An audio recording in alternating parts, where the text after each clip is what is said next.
Well, the latest from Israel, it's been 5 days since the country declared a war against the militant group Hamas, storming through the border and taking many civilians hostage. Hamas launched a major offensive on Israel, the deadliest attack in Israel's 75 years of history. It has claimed 1,200 lives.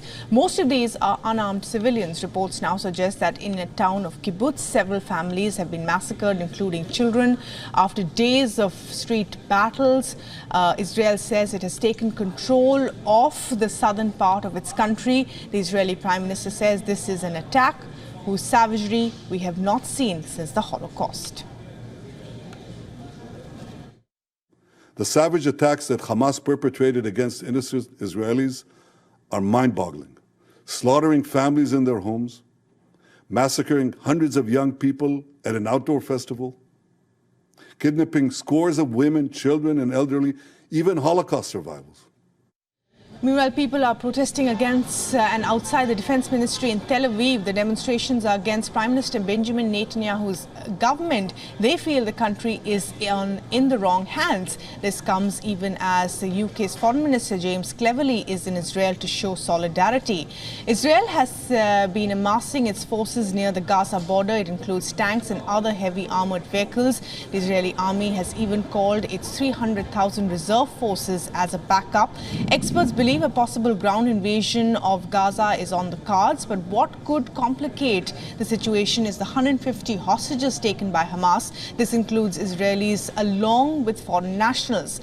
Hamas claims 4 of the captives have died in Israeli strikes. It has threatened to kill more if Gaza civilian targets are bombed without any advance warning. Western nations have come in support of Israel while condemning the terror act by Hamas. The US aircraft carrier is carrying munitions and military hardware, has landed in Israel as well.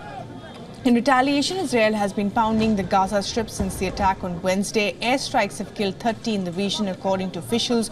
Over 1,000 people have been killed in Gaza so far and 5,000 have been injured.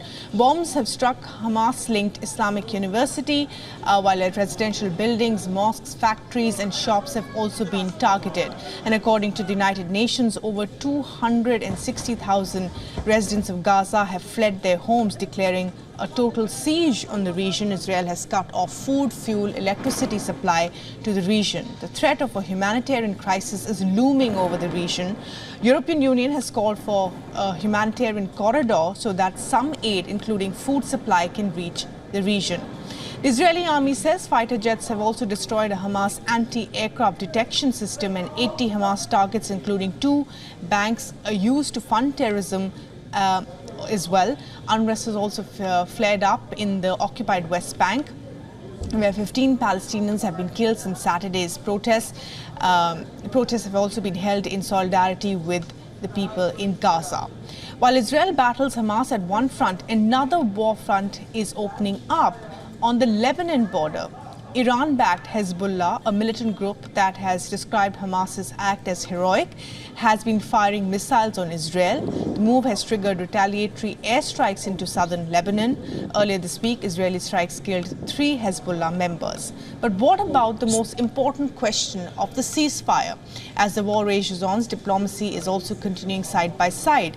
International and regional powers are seeking to prevent a wider conflict in West Asia.